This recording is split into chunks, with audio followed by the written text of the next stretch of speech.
안녕하세요. 저는 그 충남연구원 경제산업연구실에서 지금 농업 쪽 연구하고 있는 강마야라고 하고요. 주제는 스마트팜 사업을 하기 위한 핵심적인 고려 요인과 그다음 앞으로 해야 될 정책과제가 무엇인가에 대해서 간단하게 설명드리도록 하겠습니다. 네, 충남에선 지금 아시다시피 민선 8기에 들어와서 주 역점 사업이 스마트팜 농업과 청년 농업인 육성입니다. 그래서 이거에 모든 농정의 사업들을 올인하고 있습니다. 그래서 조금 우려스러운 점도 있어서 이 사업을 하기 위해서 어쨌든 좀 핵심적으로 놓치지 말아야 될 부분이 무엇이고 그 다음에 그에 따라서 그럼 어떤 사업들, 정책 과제를 해야 되는지 제시하는 게 이번 연구 과제의 주요 핵심 목적이기자 배경의 필요성이 되겠습니다. 네, 이 연구를 위해서 현장 사례 조사가 조금 메인이 되었던 것 같습니다. 그리고 4월 달에 세미나도 좀 진행을 했고요.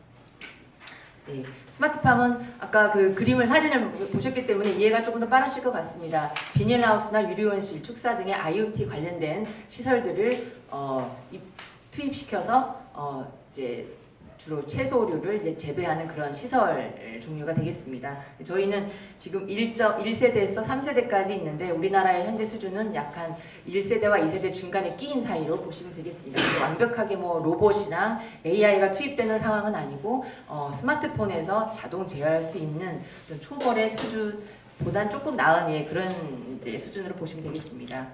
선행 연구를 보시면 주요 쟁점을 말씀드리면 많은 연구들이 좀 있긴 합니다만 일단은 다양한 작목별로 스마트팜 확대가 필요하다. 그 다음에 데이터 플랫폼 운영이 중요하다. 그 다음에 스마트팜을 운영할 수 있는 전문 업체가 좀 더 필요하다. 그 다음에 기기가 지금 표준화가 안 돼 있어서 기기 표준화가 중요하다. 그리고 이것을 운영하는 게 시설만이 아니고 그건 껍데기일 뿐이고 그 결국은 사람이 운영해야 되는데 그 사람을 어떻게 양성할 것인가에 대한 교육 부분이 중요하다. 얘기를 많이 하고 있습니다.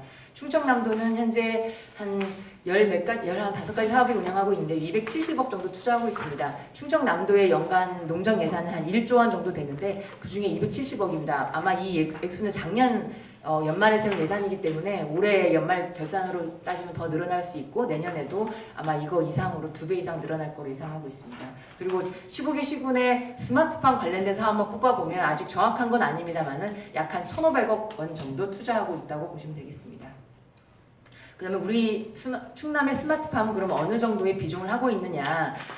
비닐 온실, 비닐 하우스랑 유리 온실, 경질판 하우스까지 해서 전체 온실 면적은 한 8,000헥타르인데요. 이 중에 스마트팜이라고 볼 수 있는 시설은 한 232헥타르 정도로 해서 2% 수준, 3% 정도 수준밖에 안 된다, 아직은. 그리고 농가도 한 500호가 안 되고 있다. 그리고 대부분 다 비닐하우스로 하고 있습니다. 왜냐하면 유리랑 경질판은 굉장히 단가가 비싸지기 때문에 대부분은 다 비닐하우스에서 하고 있고 주로 재배하는 품목은 토마토, 딸기, 오이, 남부지방에서는 파프리카 요 4개의 품목이 주요 스마트팜 품목이라고 보시면 되겠습니다.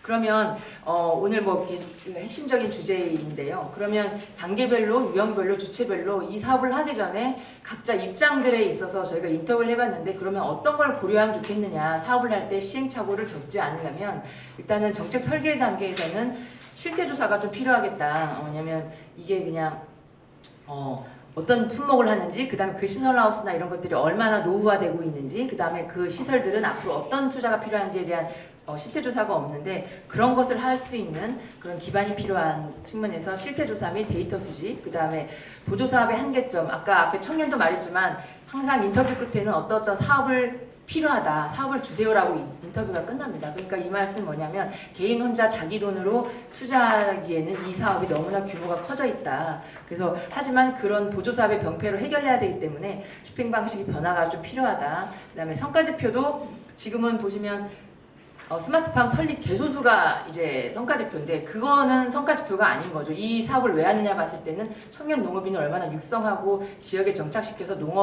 이 사람이 농업에 안주하느냐인데 개소수는 그냥 건축물을 얼마나 지었느냐라는 성과지표는 말도 안 되기 때문에 그것은 바꿔야 된다라는 게 정책 설계당에서 굉장히 중요하게 생각을 하고요. 그 다음에 이 사업을 할 때 업체 선정과 사후 관리도 굉장히 중요하겠다는 생각이 듭니다.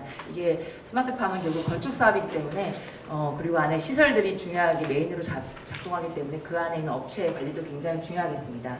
그리고 이 단계를 지나서 청년들이 들어와서 그러면 이 농사를 할 수 있는지 스마트팜을 할지 말지 할 단계에서 가장 중요한 관심 탐색 단계에서는 운영 주체에 대한 역량 강화 교육 프로그램이 굉장히 중요하다는 게 이제 이구동성으로 모든 주체들이 얘기하고 있었습니다. 그 다음에 이걸 넘어서 그 다음에 교육이 끝나서 그 다음에 독립하기 이전에 또 지금 지역에서 한참 짓고 있는 게 공공형 임대형 스마트팜입니다. 우리 아파트에 분양하듯이 이것도 지자체가 지어서 거기에 이제 분양을 해주는 방식인데요.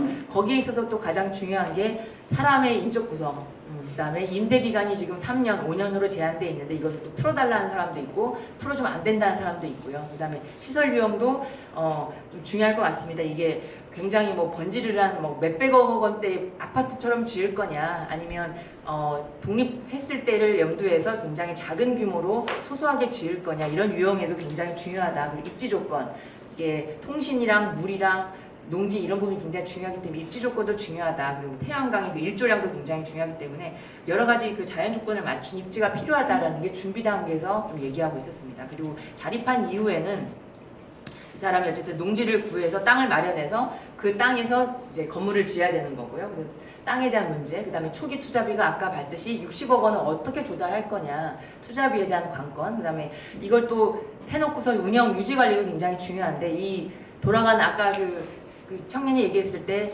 운영비만 한 14억 이상 나왔다고 했었잖아요. 그러니까 전기세, 그다음 물세, 그다음에 뭐 각종 이렇게 수입제 그런 부분들이 좀 많이 들어간다고 합니다. 그리고 이 물건이 굉장히 이제 산출량이 굉장히 많이 나오거든요. 하루 종일 이제 그 일조량을 떼기 때문에 단위당 생산량이 굉장히 좋은데 그 쏟아지는 물량들을 어떻게 처분할 것이냐, 유통의 판로 문제, 그다음에 독립했을 때 나의 그 경영 상태랑 어떤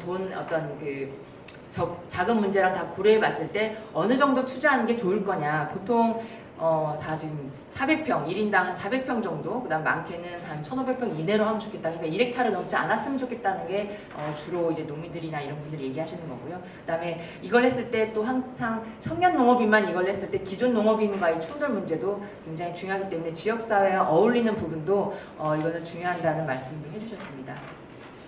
그러면 이런 문제점과 그 다음에 핵심 고려 요인을 고려했을 때 그럼 충남의 그럼 스마트팜 사업은 어떤 모델로 가면 좋겠느냐, 모델명은 일단은 이런 스마트팜을 운영하면서 자립할 수 있는 경험을 만드는 청년 농부 만들기 프로젝트로 진행하면 좋겠다라는 어떤 타이틀을 가지고 했으면 좋겠다 제안을 드렸습니다. 그리고 전체 기간은 교육과 그다음 임대형과 그다음에 자기의 맞춤형 독립경영까지 다 포함해서 한 10년 정도의 프로그램으로 운영을 하면 좋겠다라는 제안을 드렸습니다. 단 그 하기 전에 전제 조건이 성과지표 문제, 그 다음에 목적과 수단이 도대체 뭔지를 명확히 하는 것, 그 다음에 집행 방식의 변화, 그러니까 보조사업만 지원해주고 땡 해서 놀러나는 게 아니고 이 친구들을 계속 관리해야 되는 부분들, 그 다음에 정책 대상의 역량 부분, 그 다음에 입지에 있어서 인프라를 어떻게 잘 확보할 것이냐, 그 다음에 지자체 내에서도 균형 있는 투자, 예를 들면 청년한테만 투자할 거냐, 아니면 기존의 중장년층의 농민한테 투자할 거냐, 그 다음에 읍면별로도 차이도 이제 고려해야 되는 거고요. 이게 또 지금 스마트팜이 다 무조건 생산에만 다 지금 꽂혀 있는데 생산 외에 유통과 아니면 가공과 아니면 뭐 육묘와 생산 전후방 단계에서 또 투자할 수 있는 부분 영역이 있기 때문에 그런 다양한 영역을 고려한 투자, 그 다음에 경영비가 어쨌든 많이 나올 수 있기 때문에 이걸 줄일 수 있는 방안, 근데 이게 환경과 수익이 조금 공존해야 되는 그런 문제점들이 다 이제 제시가 돼야 된다. 그래서 앞에서 봤던 고려 요인이 한 15개 정도가 나왔는데 이거에 맞춰서 저희가 정책 설계 단계부터 자립 단계까지 정책 과제를 지금 제안을 해보고 싶습니다.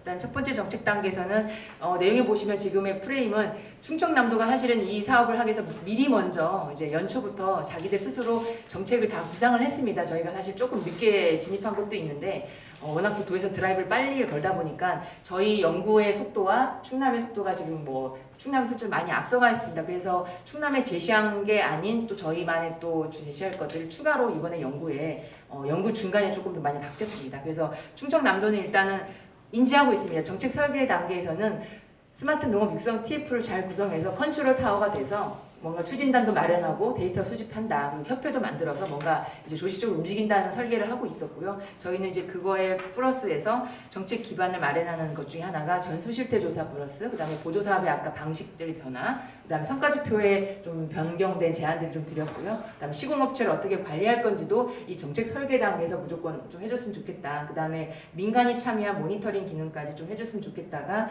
정책 설계 단계에서 좀 필요하다 제안을 드렸습니다. 그리고 두 번째 관심 선택 단계에서는 충청남도도 마찬가지로 교육이 중요하다는 걸 알고 있습니다. 그래서 전문교육 강화를 위해서 한 6개월 이상의 그 과정들을 거치고 있고 최종 2년 정도의 교육을 생각하고 있습니다. 저희도 마찬가지로 관심 탐색 단계에서는 역량 강화 교육이 굉장히 중요한데 이게 어떤 온실에서만 교육하는 게 아니고 실제 그 지역에 정말 그 명품 장인들을 조금 섭외해서 그분들이 직접 강사가 돼서 강의하는 방식, 그 다음에 실증 현장 농장에 한번 직접 가봐서, 왜냐면 그 친구들이 독립할 곳은 그런 삐까뻔쩍한 그런 시설이 아니고 말 그대로 진짜 그 현장에 나와서 소규모로 할 수밖에 없는 그런 상황인데, 그런 농장에서 가서도 한번 실습을 해보는 그런 교육 프로그램들, 그 다음에 이것을 전문적으로 운영할 수 있는 교육 전담 조직을 마련하는 것들을 제안을 드렸습니다.